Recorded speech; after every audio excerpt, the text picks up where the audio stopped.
All right, so meeting our panelists. First, we have Liliana in Kinesiology. If you could unmute yourself and do a brief introduction. Yeah, hi everyone, I'm Liliana. I'm currently a second year student in the Department of Kinesiology. Kyle. Hi, everyone. I am a first-year student in the Early Career MBA program. Aarthi. Hi, everyone. Nice to meet you. I'm Aarthi. I'm a manager business development here at Ericsson, primarily focusing on the healthcare vertical. Prior to joining Ericsson, I was a sales executive at CMT vertical at Infosys. I have about 8 years of experience working on wireless, networking, and healthcare technologies. While I was working with Infosys, I thought of pursuing my master's from one of the esteemed universities here at San Jose State. I did my undergrad from India, IGIT Delhi. And when I'm not saving lives through connectivity, you'll find me running marathons, practicing karate, or cooking up a storm. I look forward to sharing my experiences with all of you. Thank you. Anum. Hi, everyone. My name is Anam Ahmed, and I am pursuing my graduate degree in communication studies at San Jose State. I am also a teaching associate, so I teach public speaking on campus, and I'm also part of the Graduate Advisory Council on campus as well. And Anusha. Hi, everyone. I'm a second year master's student majoring in quality assurance.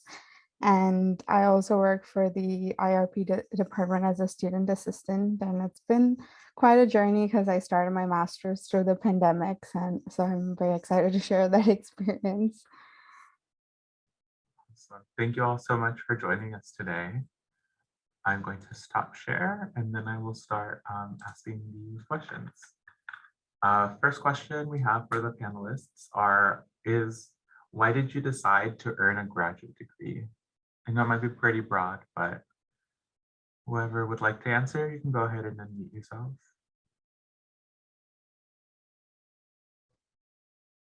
I can go first. So as mentioned, I am pursuing a graduate degree in communication studies. I graduated from undergrad back in 2016. So this was spring 2016 prior to the 2016 election, which in the US was a pretty big deal. I had spent most of my undergrad or at least the final 2 years of my undergrad, examining Trump's rhetoric regarding the Muslim community. And so after I had graduated college, that was something that I was still very closely following.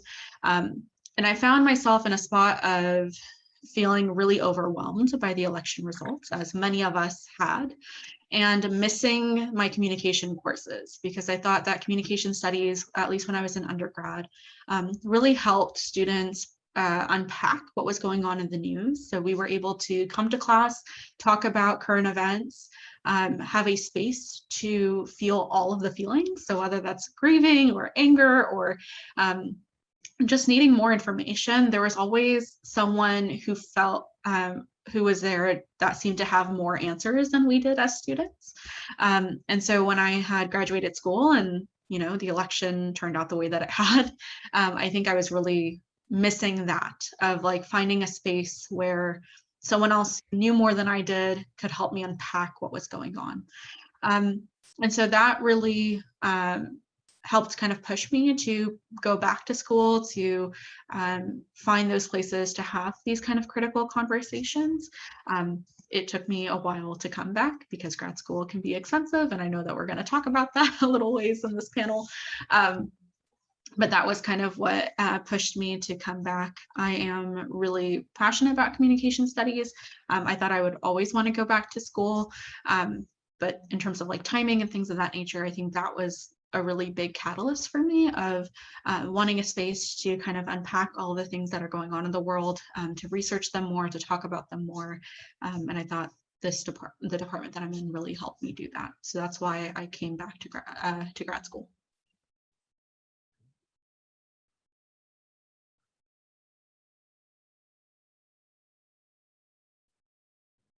All right, and I can go next. So I'm doing the early career MBA program right now, and I graduated in late 2019, early 2020. And so really COVID was just starting a couple of months after that. And so I had all my job interviews, job offers, and a lot of those got wiped off the table. And so I didn't want to go through the trouble of interviewing again, going through and applying for all these jobs. So I figured it was best for me to just accelerate my career. I already knew I planned on getting my MBA, so it just accelerated the timetable for me. And so that was a big thing in going. It just opens up so many more job opportunities. I feel like having a MBA or just even a graduate degree, a lot of the internships that I was looking for in big tech required that I have an MBA to even apply, or it was just one of the requirements. So when I went into interviews and I applied for some with that required an MBA and I would get the interview, then they're like, oh, we have other MBA students who have the requirement, meet all the requirements, so we can't move on with you. So that was a big reason that I chose to do my graduate program.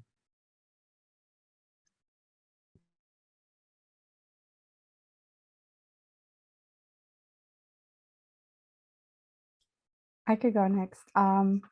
So I was actually a transfer graduate. I was initially pursuing a dual master's in Missouri, and in the middle of the pandemic, the university I was studying in canceled my scholarship, and I was kind of away from family.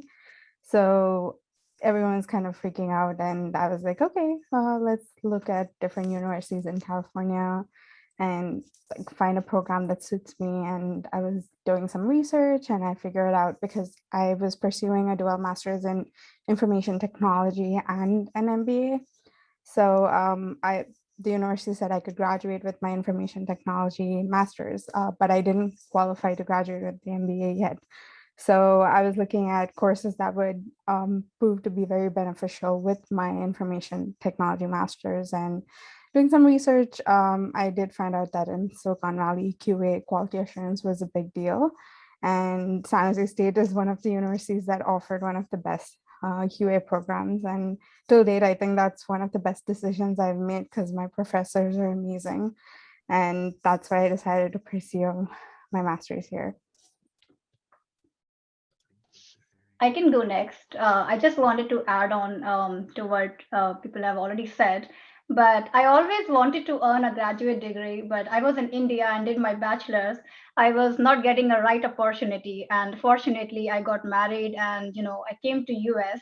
And right after I came to US, I was like, oh, wow, my dream came true. And then I started finding out right graduate programs for me. And as everybody mentioned, San Jose State University is right next to my house. And I started preparing for GRE, and then I applied for San Jose State. And fortunately, I got a chance to enroll myself in a graduate program. And I think the more you learn, the better prepared you are at life and in turn your career. I did my bachelor's, as I mentioned, back in India, and I always wanted to extend my knowledge on the subject that I chose as my bachelor's, that was electrical and electronics engineering. In addition, I thought I'll have the best opportunity to create such a network and to learn how to create one. And it definitely has helped me in applying for advanced positions, and definitely it will make you a very, very valuable asset for any company that you apply for. So it's worth taking it, and I'm pretty sure whoever is taking a graduate program will see himself or herself somewhere in a very good position. I can go next. So I decided to earn a graduate degree because in my last year of undergrad at San Jose State, I was studying kinesiology as well. And I felt like I had so many more questions that were left unanswered that hadn't been yet addressed by research, such as different populations with different disabilities, populations of lower socioeconomic status, and things of that sort. And I felt like earning a graduate degree and going into research was the best option for me, just because I want to further that knowledge, and the best opportunity to do so was earning the graduate degree. And also my professional goal is to eventually be in higher education, and in order to do that, you really need a degree higher than a bachelor's. you for sharing that, Liliana. You kind of, before I ask the next question, I want to also, I also received a graduate degree and I work in higher education, and I came in to my program from the K through 12 fields, and my program really was kind of like I like to call it a boot camp, because I really learned very fast about the field, and it really prepared me to be able to work in these sort of positions. I just wanted to mention that as well. The next question is, what was your application process like?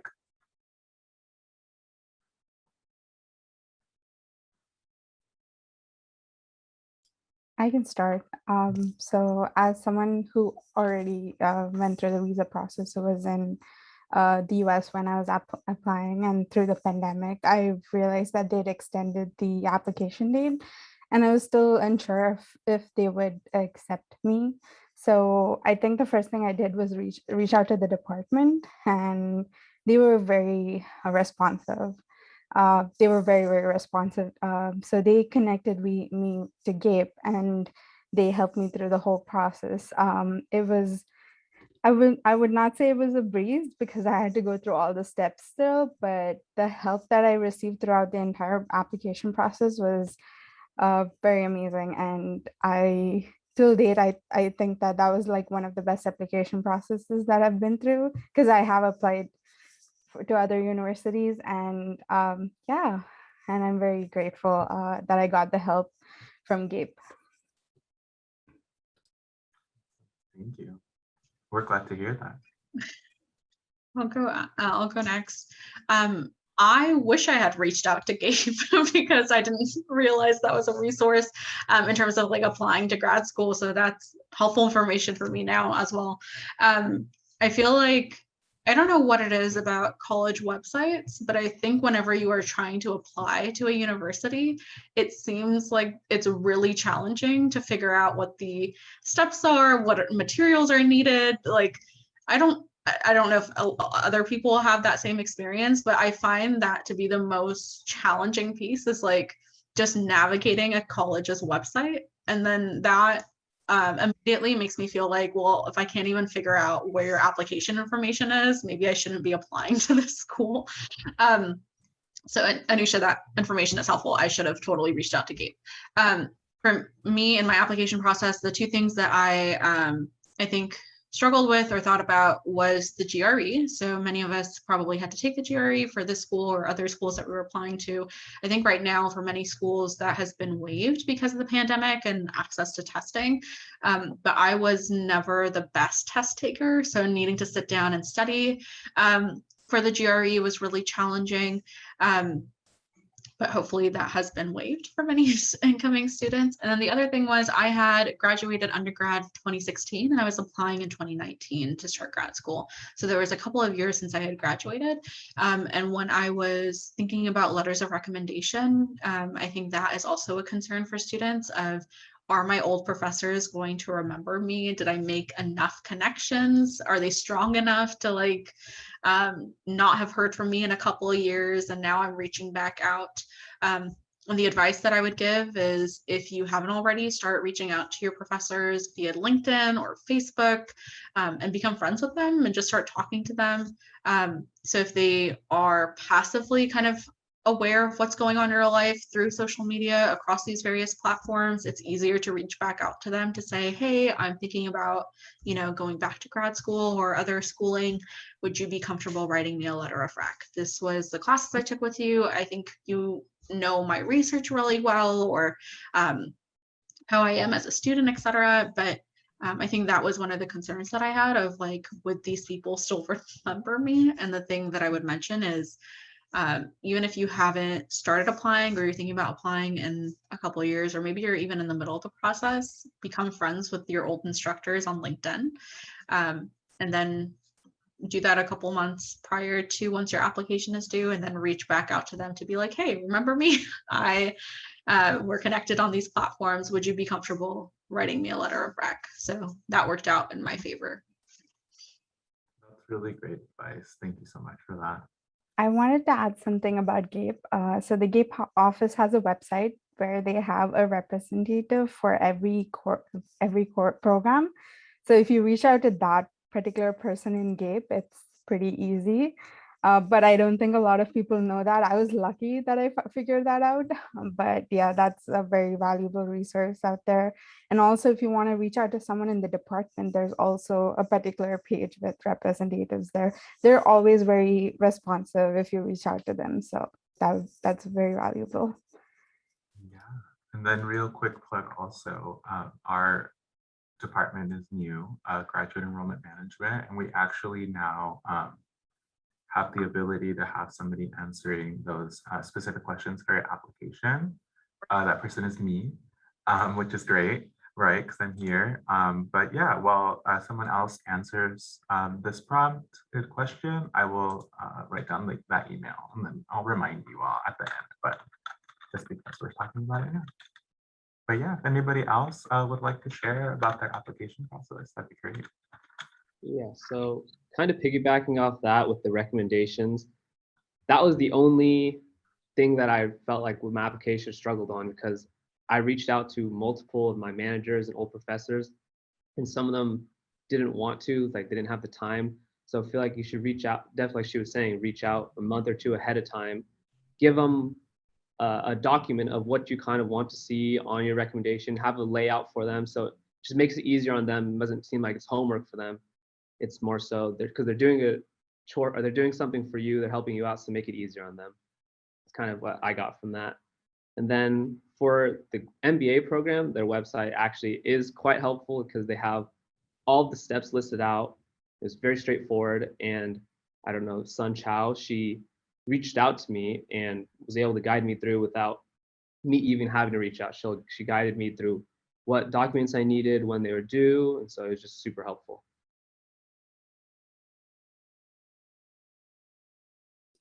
For me, I think I definitely benefited from going right from undergrad to grad school in the same university, because I had the professors from kinesiology write me my letters of recommendation for the graduate kinesiology program.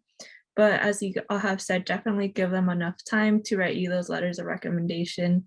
Like I would say at least 2 months, let them know what it is that you're going into graduate school for, so that like they're aware. And for my specific department, they also asked, what research are you interested in? So maybe start thinking about that now. Just writing questions that you may want to answer in your own research would be really helpful to have when you're applying to your programs.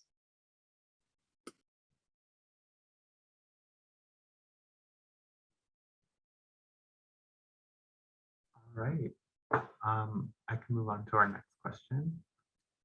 How did you find the right graduate program for you? I can start. So I was living in the San Jose area and I wanted to stay here somewhere near to the San Jose state or somewhere near California. So there are a few programs I liked here. I had a pretty clear sense of purpose from the beginning. I had already been working and knew what I wanted to learn and how I wanted to use it. So what I did as a first step was to figure out the right college for me. That was San Jose State University. And then I went to the website, because website has clearly mentioned everything in detail. So I examined the curricula and course descriptions of various degree programs and assess how each offering aligns with your passion and interest. So I think graduate school is very challenging, but will feel more manageable if you're working towards something that matters to you. So I understood my expectations, what I want to get out of the program. That was the first step in choosing a degree that will be a good fit. So that's how I started doing my undergrad back in India. I wanted to do something when it comes to networking or electrical engineering, and things should align to what I have been doing in the past. So I understood that expectation and figured out the right program for myself. Yeah, I even went to the college and spoke with a few professors and let them know that this is my background and what would you advise. So meeting with professors definitely changed a lot, and that was the best decision I took, visiting the college and meeting professors. Yeah. Thank you for sharing.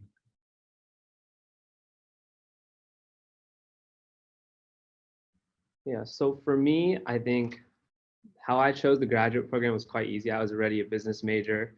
I knew I wanted to get my MBA. So I started during COVID, so I knew that online classes, I didn't want to go out of state. I didn't want to pay for a place when everything's online. So I live in San Jose already, so it's perfect. Commute to San Jose State. I want to work in Silicon Valley anyway, so it's nice to choose a school where your network is already. So going to the MBA program, your network is going to be with everyone in San Jose. So it all works out that way. So depends on where you want to work, the kind of people you want to meet, and I would say what you're going into should affect where you're choosing, what school and the program for you.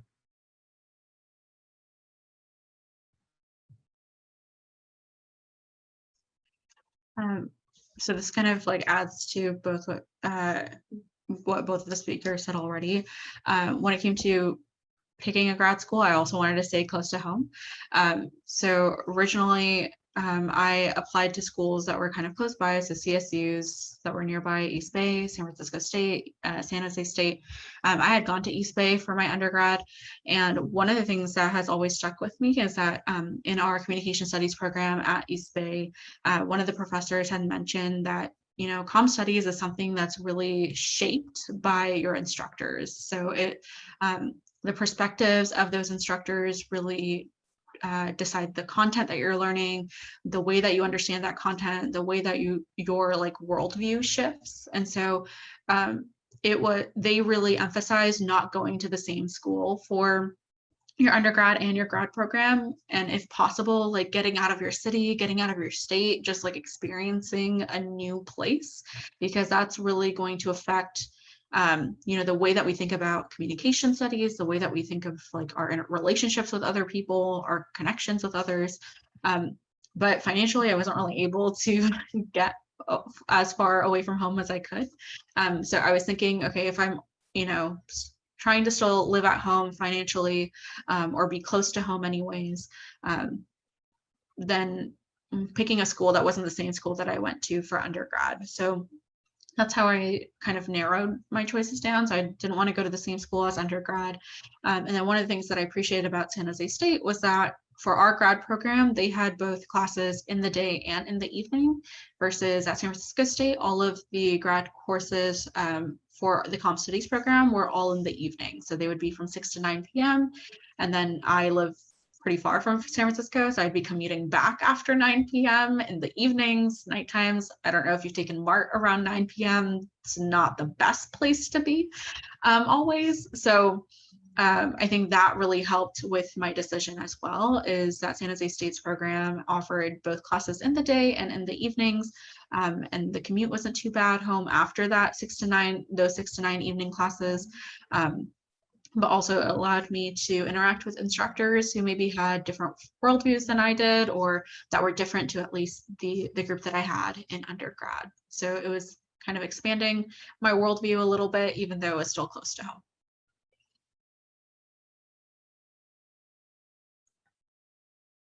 Thank you for that perspective. I had a different one. I chose my program because it had evening courses so that I was able to work during the day, but different type of program, so it makes more sense. Thank you. Would anyone else like to share? If not, I can move on to the next question. I can go ahead and share. So the reason I picked San Jose State for my graduate program was because of the flexibility within the department to pick the classes that I wanted to take and that I was interested in. So you're kind of given that freedom of, we all have kinesiology degrees, but we're all focused on what we want to study. So for me, that's more like sports psychology, diversity, and things of that sort. So that's why I picked San Jose State, just because it's different than everywhere else that I looked, which was pretty much set in more kinesiology-based concepts. And San Jose State is really different in terms that diversity is something that is really emphasized. So that's why I chose to stay at San Jose State.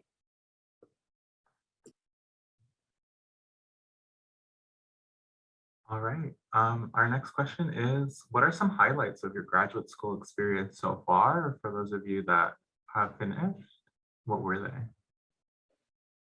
So let me take this question. I'll start this. So I started my program at San Jose State University, and my daughter was around 15 months that time. Plus, I had a full-time job. So I was wondering, will I be able to manage full-time job, full-time kid, and full-time studies?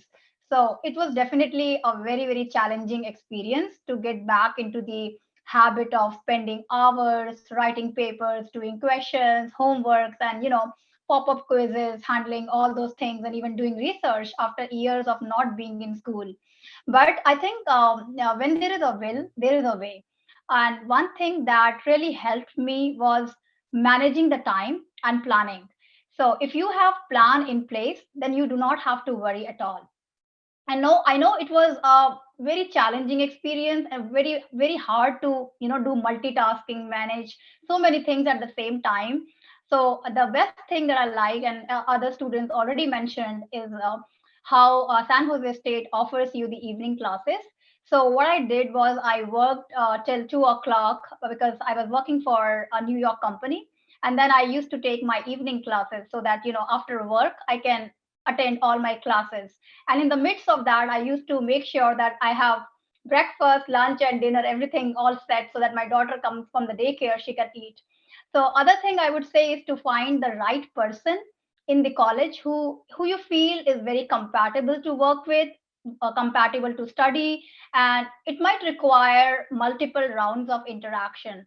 So if you identify that one friend of yours who you feel is really trustworthy, loyal, and friendly, caring, then I think it opens up many, many channels for you. So it was very tough for me because to have a kid at home and then pop-up quizzes, assignments, doing and all those things. So I made sure I figured out that right friend for myself. Then we both mentioned, we used to do group studies, and we went to libraries, cafes, stairs, whatnot. I mean, I think we made good use of all the publicly available resources to make best use of our time. So, and another thing I would like to add on is if you ask questions and pay heed to what your professors are teaching you, you will impress them and they'll remember you forever. So I still remember all my professors who I have worked under. They keep emailing me, asking me. We wish everyone in any festivals like Diwali, Thanksgiving, etc. So if I had any questions, I used to make sure I'm emailing professors, ask them after the class, and make sure we both are satisfied. Lastly, I would say that this experience and studying thing was very, very challenging for me. Even all my well wishers, my friends who saw me working hard, they were like, why are you focusing on, getting good grades? Why don't you just pass exams? So that would have made my life easier actually. But I you know what, I chose an alternate route of focusing on getting good grades. And in the end, when I look back and see my GPAs 4 by 4, it gives me an immense satisfaction. And I think it's worth the effort. And no matter what anybody has said about the GPA, it does matter wherever you are getting. So getting that crucial first round of interview is very challenging. And I am getting all those interviews. I have been receiving all the first level of call from reputed big companies in the Bay Area only because I scored GPA as 4 by 4. So I would just say the graduates who are the people or the students who are coming from any place in the world, nothing is impossible when you want to fulfill your dream. A lot of people will tell you you can't do it, you don't have what it takes, but it is in your heart and you feel it. There is nothing that will stop you. So I just want to make sure that you be focused, try to learn from your seniors, ask them questions, shoot emails to professors, do as much networking as you can do, and the life is going to be changing in the next 2 years. It's just a matter of time. You will be knowledgeable, expert, have a lot of connections, friends, and I promise that you see yourself in a very, very deputed and very strong position from 2 years from now. So that's my advice to the pro people, the students who are coming to do their graduate studies. Thank you so much for that advice. I really like that ending portion that you said, because I think when I started my program, I was like, I can't imagine myself like knowing what all these people know. And then now that I finished, I can confidently say that that happened. And it's so interesting to like think about it now, but that's really good. Thank you so much for sharing that. You're welcome. Would anyone else like to share any highlights of their graduate school experience? One of the highlights that has been part of my program, my degree, is being a graduate teaching associate on campus. So I mentioned that a little bit in my introduction. I teach public speaking on campus. And that is a thing that I not expected for myself. So public speaking is a GE class. Usually you're only able to teach it after you've already graduated with a master's, but through our communication studies program or other programs on campus, you have an opportunity to be able to teach lower division classes before getting your master's. And so I was thankfully offered that opportunity and I am now in my third semester of teaching at San Jose State. So my first year teaching was through the pandemic online, which when you are both a graduate student and trying to learn how to teach and then also teaching and hoping your students are learning things, and then trying to do public speaking online is very challenging. So all of my students had to do their speeches on an online format. Trying to get student engagement when you are the instructor is hard. So I think that that has been a really big learning experience for me as an instructor. But it also, not that I didn't value my teachers before, obviously I do and I always have, but I think it provided a unique opportunity to really understand what they were going through during the pandemic in terms of lesson planning and student engagement and all these different things. And so that has been a really big highlight for my program, is just being able to have the opportunity to teach, which is an immense challenge at a variety of different times, but it's also been so humbling and interesting and exciting, especially to build those relationships with my students. So I'm grateful for that opportunity. Yeah. I could go next. I think the biggest highlight for me was going from in-person classes to online classes. It was, I've never taken online classes before, so it was a very unique experience to see how professors actually tried to teach. I remember my first class was a Six Sigma class, and it involved a lot of statistics, and it's very hard for teachers to just explain. So I remember our professor was using a drawing tool to try to explain and do all the calculations on there so that we would understand. And it was very, like, suddenly it just felt very, I don't know how to explain it, but yeah, that was one of the biggest highlights. And then towards the next semester, we started seeing professors using different engagement tools, like Anu mentioned, and it was very interesting to see all of that. And yeah, the semester was my first semester in person at San Jose State, and the library is amazing. That's something I would always love to mention. It's been a safe oasis for me every time I want to study or like take a break. I just go to the library. It's so quiet and you could focus on anything there. And yeah, so these are a few of the highlights I'd like to mention. Great plug there for our library. It is really nice. Yeah, so I can go. So for my highlight, it's more so that people for the master's program, I feel like they're choosing to be there. They're wanting to be there. Whereas undergrad, a lot of people it's just, oh, you go to college, it's a thing. But when you're in the master's program, everyone's wanting to be there. Everyone's wanting to connect with people. So I feel like the classes were so much more engaged. Everyone's wanting to participate in discussions. After class, people want to go, everyone wants to go study together or meet up outside of class and go to these different activities. So it's nice that you know that you're with people who want to learn and want to further their education and hopefully get better job opportunities with each other. For me, a highlight has been going back to in-person classes. just because it's a lot different than undergrad in terms of there's only like 10 people in my classes sometimes. So the discussions are really like rich in terms of everyone has read the readings, everyone's like going back and forth. And I really enjoyed seeing that in person as well.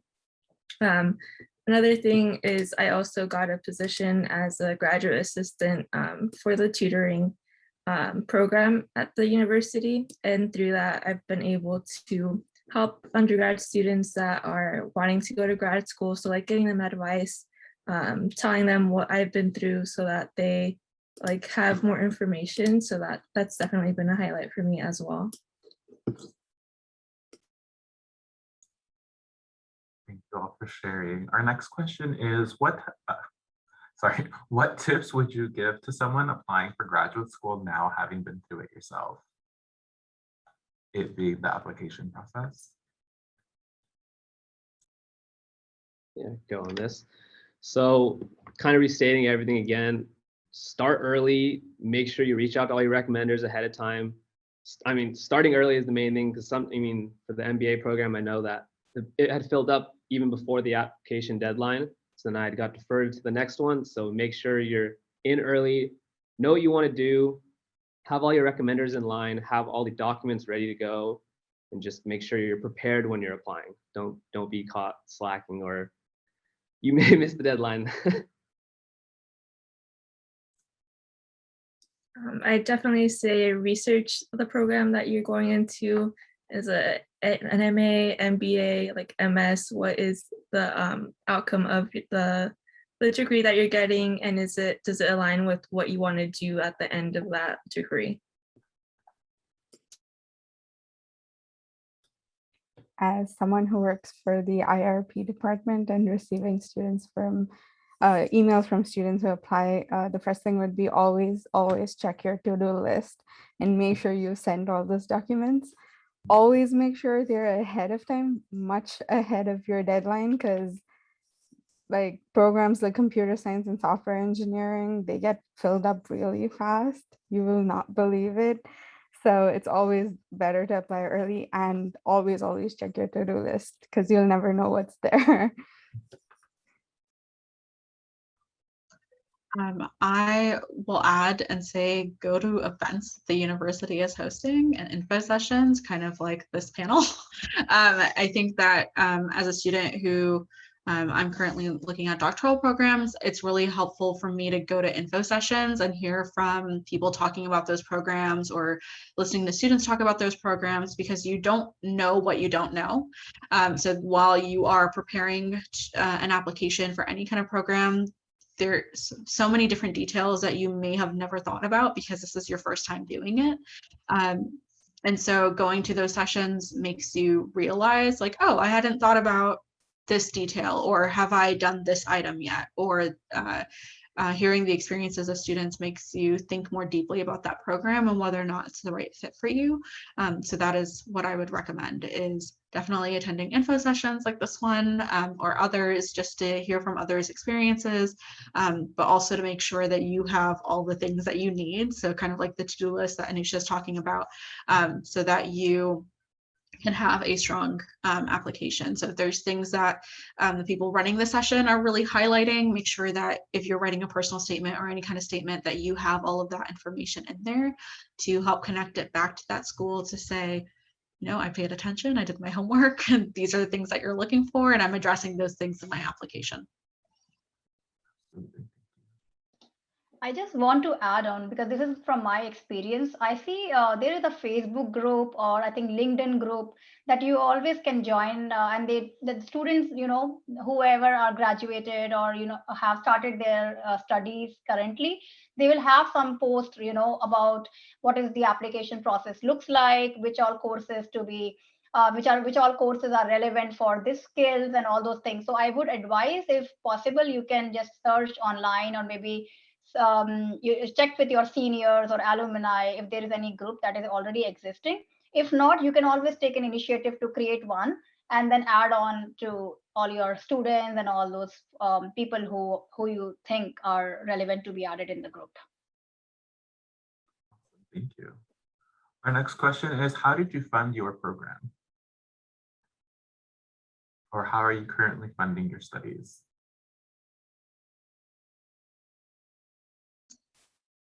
So I feel like I keep bringing up the teaching program, but Okay. when it comes to funding, that is a really a big help. So if you are a graduate teaching associate, at least within the communication studies program, I'm not sure if that's applicable to all other GTA programs on campus, they will help fund your education. So if you don't have to pay for grad school, take up those opportunities, right? Like if you're not finding ways that other people can help you pay for grad school was amazing. So in the GTA program within Comp Studies, they will fund up to 6 units of graduate work per year that you are in the program, or no, per semester, sorry, that you're in the program. So my the last year that I did schooling wise, I had that covered through the GTA program. So I took 6 units a semester, so the GTA program covered those units. And then they also provide a monthly stipend. So you are having 6 units of your graduate work per semester that is reimbursed. And then you also are getting a monthly stipend, which granted, if you are, working a full-time job elsewhere, the stipend is probably not equivalent to that in any regard. But it is a nice little bonus for the work that you are doing. But you are definitely going to be working for those things, right? You are planning and managing an entire course. So that has been a help for me in terms of covering tuition costs. I was only doing the GTA program through my final kind of semesters of the program. So I was able to I was okay with taking 6 units per semester. But I know for other programs that might be different. You might have way more classes that you might need to be doing. So it definitely covers a portion, if not all of the courses that you're maybe taking this semester, but you're also doing a lot of work for that money. But that has been a really big help. So if you're applying, think about applying to the GTA program if your department has one. Great advice, thank you. Another thing I still remember, there is a website called Handshake where you can go and keep applying for the open positions. That's where some of my friends they did. They went there in that website, applied online in the Handshake portal, and then somebody will be in touch with you in a couple of days. And another thing is, like, you can always check with your seniors who are doing work somewhere in the library or somewhere in the shops that are inside the university campuses. So they will have a definitely good idea about if there are any open positions where you can apply for. And then you can always go and talk to the professors if you can apply for teaching assistant programs are there. That definitely will be an add-on to fund your graduate program.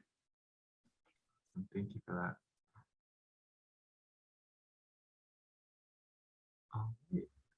Yeah, so my original plan to fund my MBA program was to get a job first and then hopefully have the company pay for to go to graduate school. That didn't end up working out. So now I'm really funding it with money just from past internships. Right now I'm currently working at the College of Graduate Studies as a student assistant. And then just doing investing things. Like right now I'm doing different day trading and just little side jobs that can help fund school for you. Yeah, I worked part-time during my program, and I was lucky enough to be hired by the university. And because it was also a CSU campus, I received the 6-unit tuition reimbursement, and my program was 6 units per semester, except for the first 2 semesters. So I was able to pay for my last year doing that work. All right, and then we are running up on time. So really quick, our last question is, what is something you wish you would have known prior to attending graduate school? And if we can keep it brief, that would be great. Thank you so much. We do want to have students be able to ask questions as well. What I would say is to not be intimidated by graduate school. It's always okay to ask for help. The professors are going to be there to help you. Advisors and people are really rooting for your success. The help is there. Don't be afraid to ask for it.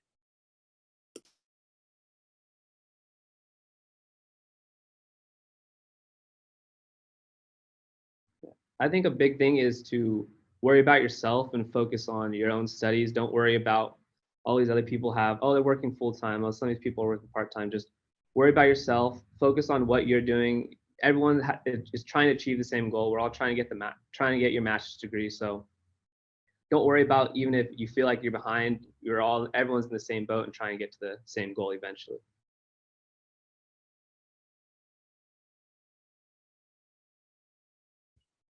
Very quick.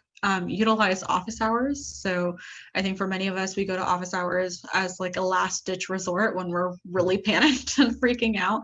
But it's also helpful to go in the early stages when you're like, you know what, I've missed an assignment or two before it becomes like a big problem.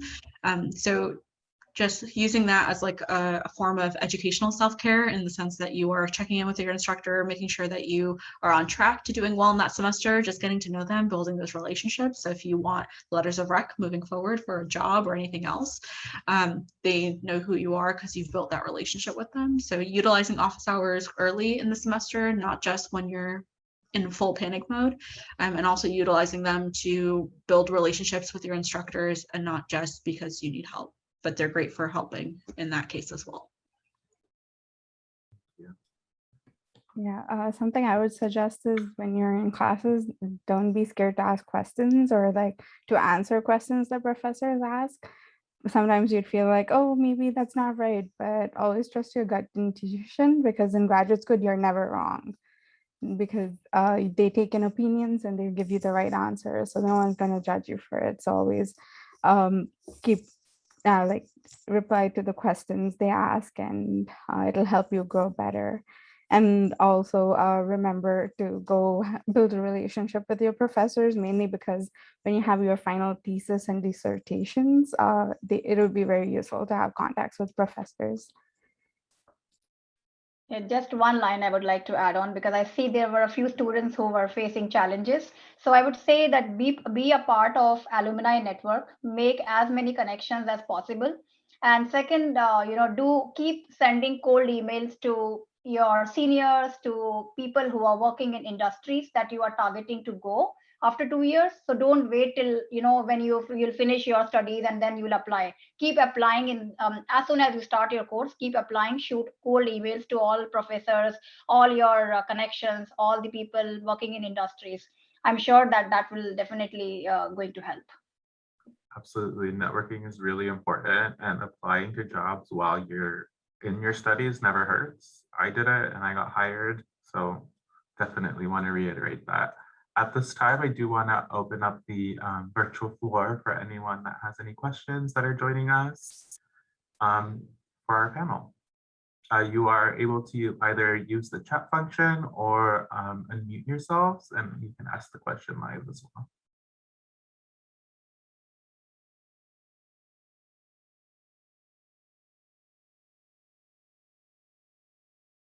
It looks like we do have one question. Did financial aid cover most of your tuition? Anyone can go ahead and jump to that. I think, recalling my time, I received a grant that paid for my tuition, but I had to kind of fund everything else on my own. So just keep that in mind. Also that financial aid may cover tuition, but there are other expenses, including, boarding and textbook supplies and things of that sort.